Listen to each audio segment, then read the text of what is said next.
Halo teman-teman, selamat datang di podcast kami Bincang Bersama UMKM di Kampung Wisata Purbayan. Nah, pada kesempatan kali ini kita akan memasuki dunia yang penuh warna dan budaya. Kita akan berbincang dengan Mbak Haili Nungki ya Mbak, selaku Ketua Forkom UMKM Kelurahan Purbayan. Nah mungkin pada kesempatan kali ini kita akan sedikit berbincang dan bertanya kepada Mbak Nungki seputar UMKM dan khususnya pada UMKM batik yang dimiliki oleh Mbak Nungki ini teman-teman. Jadi mungkin dari Mbak Nungki sendiri boleh diceritakan perjalanannya membentuk UMKM ini atau sejarahnya, soalnya bagaimana Mbak gitu kepada teman-teman ini. Oke, selamat pagi Mas Rio. Benar ya Mas Rio ya. Ya, perkenalkan saya Nungki. Tadi kayaknya agak kurang sedikit ini Mas, benar Mas. Haili Nungki. Jadi belum fasih Mas ya. Saya brand owner dari Kreatif Batik. Jadi mungkin sedikit cerita, Kreatif Batik ini legalnya berdiri tahun 2011 legalnya.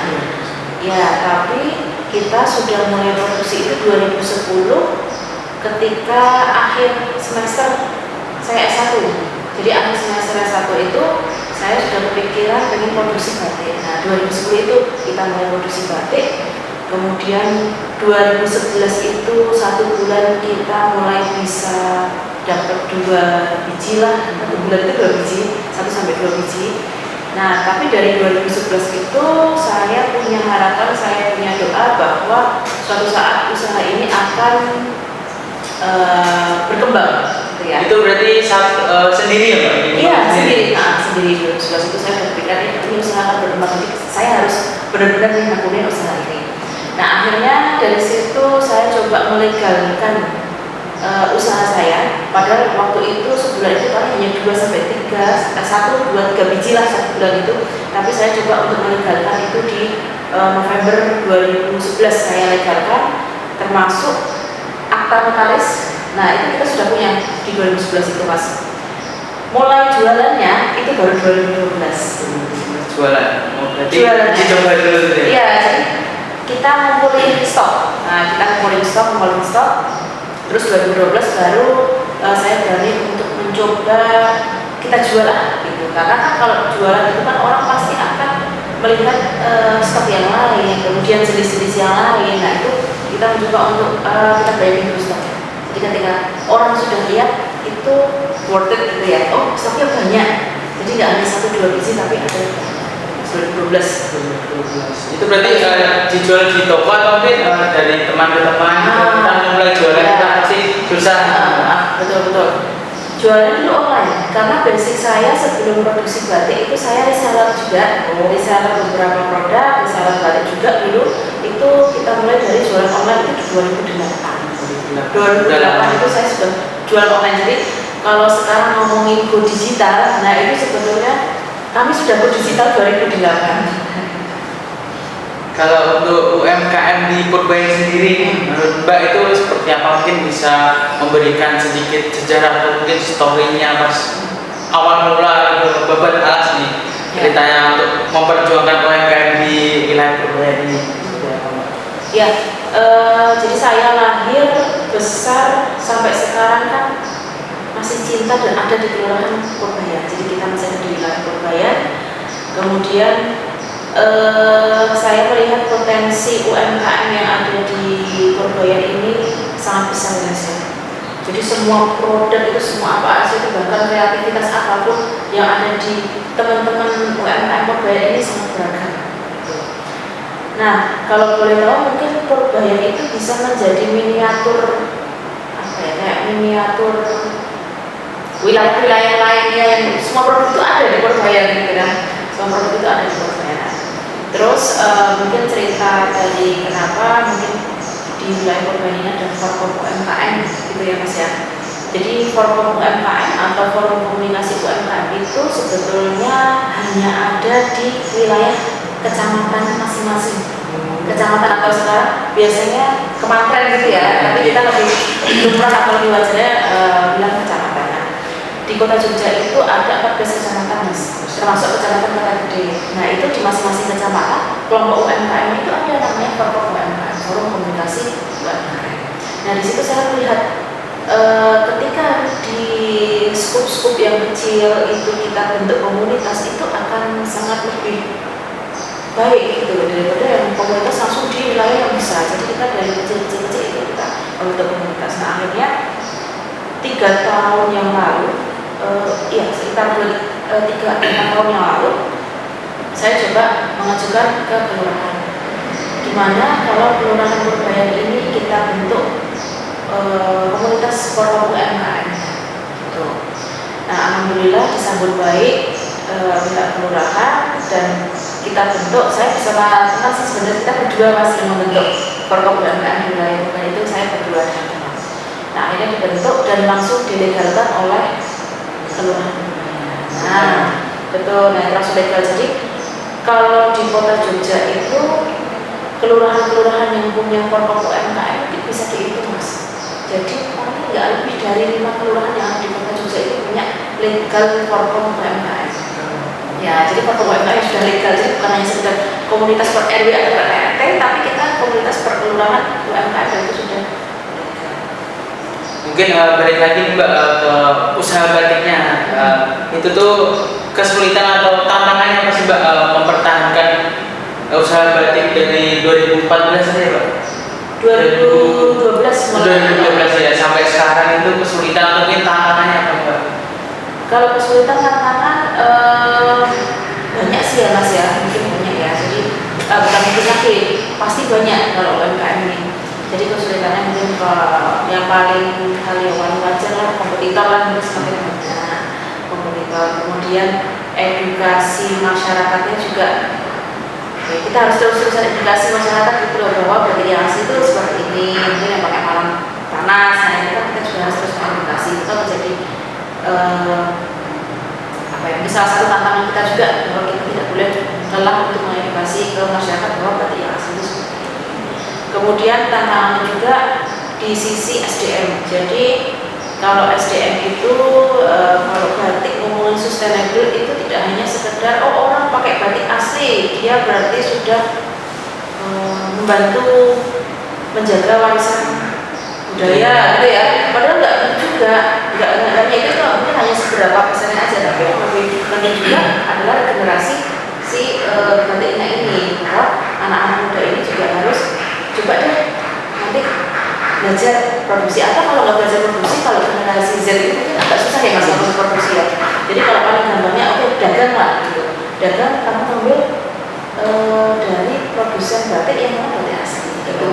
Nah ini batik asli yang pakai ini batik asli kan batik tulis, batik cap atau batik tulis kombinasi cap, bukan printing. Ini Mbak aku sedikit ini akan orang di dunia perbatikan ini mungkin mau tanya sedikit ini bedanya batik asli dan tidak asli itu seperti apa cara membedakannya kalau menurut Mbak sebagai produsen batik? Nah jadi sekarang itu printing itu semakin merajalela dan semakin bagus kualitasnya mas. Jadi kalau memang orang nggak begitu aware soal batik itu pasti mereka ini namanya batik, ini bagus, bolak-balik sama. Nah gitu. Jadi sebetulnya batik asli itu adalah yang prosesnya dia menggunakan malam panas, baik itu pakai canting ataupun pakai cap ya, cap yang cap-cap itu, atau mungkin tulis kombinasi cap, jadi kombinasi antara canting dengan cap gitu. Itu yang asli, jadi pakai malam panas. Nah kemudian kalau yang meteran, roll-rollan itu namanya printing. Jadi printing itu semacam kita kayak memprintingkan kain dicetak. Nah terus kalau bedanya lagi, biasanya kalau printing itu bolak-balik nggak sama. Kalau secara tekstur itu ada bedanya nggak? Kalau secara tekstur, kalau secara kita pegang ya, kalau kita sudah paham, beda banget mas.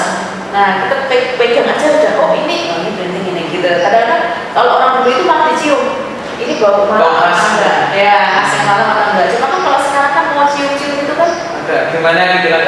Iya, di tempat umum mungkin ya karena COVID itu ya. Sama ini, sekarang kan kayak kita pengrajin batik itu endingnya, itu prosesnya itu sudah dicuci pakai deterjen. Jadi sudah nggak bau malam, itu sudah enggak.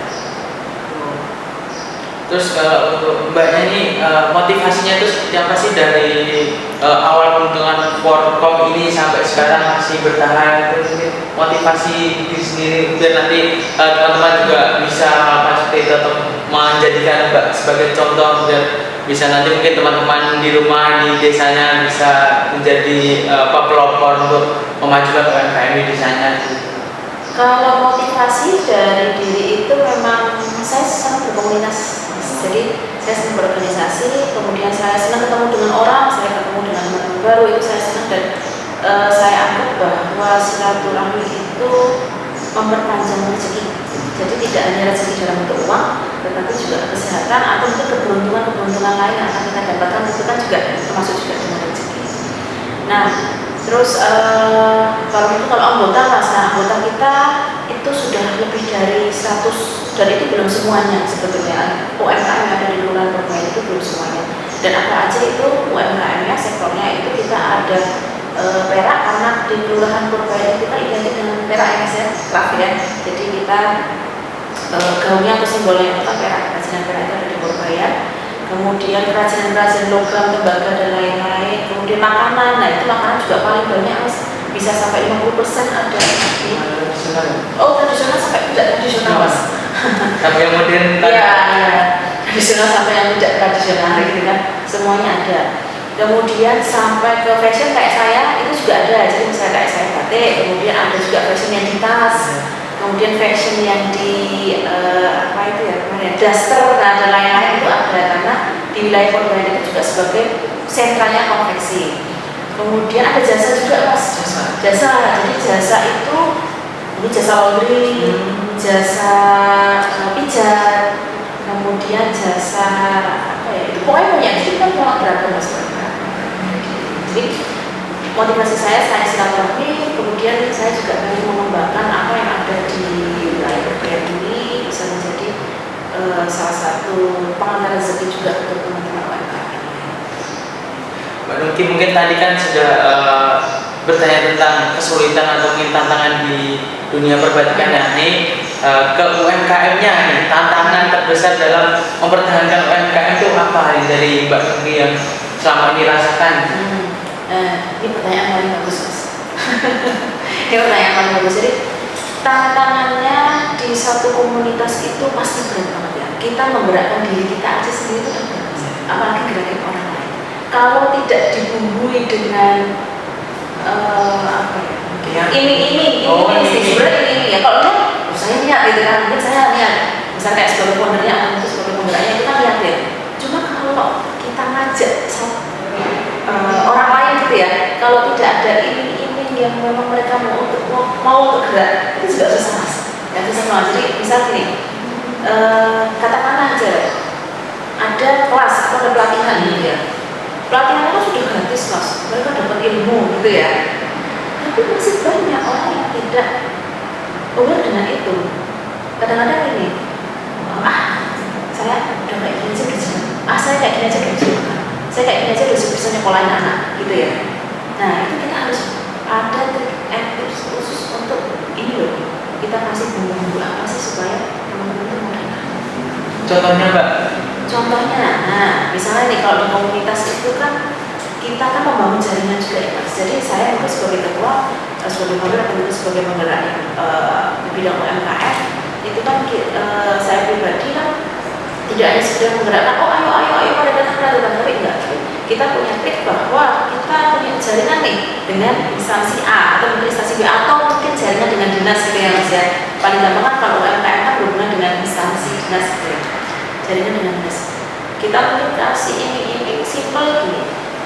Yang nanti rajin hadir, nanti kalau ada info bazar atau info pameran atau info expo dari dinas, itu yang akan mendapatkan info lebih dulu. Nah, misalnya kayak gitu mas. Atau mungkin yang hadir rajin gitu, nanti ketika ada pertemuan atau mungkin ada acara di wilayah kelurahan, itu yang akan kita kesini konsumsi. Nah, jadi ada ini yang mereka.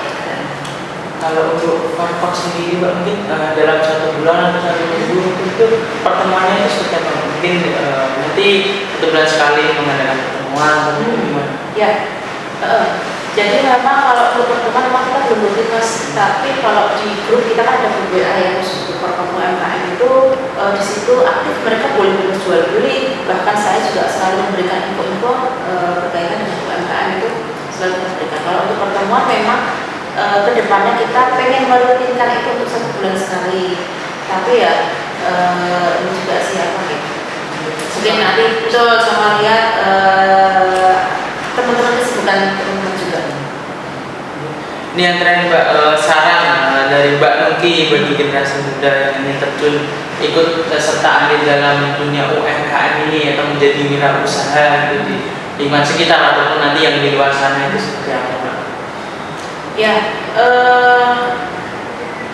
kalau generasi Z ini sebetulnya kalau dari data BPS ya, itu kan ada, kalau nggak salah saya kalau lupa 10.000 atau berapa ya. Nah sebetulnya itu yang memang belum pencari kerja. Jadi pencari kerja itu ada 10.000 atau berapa itu.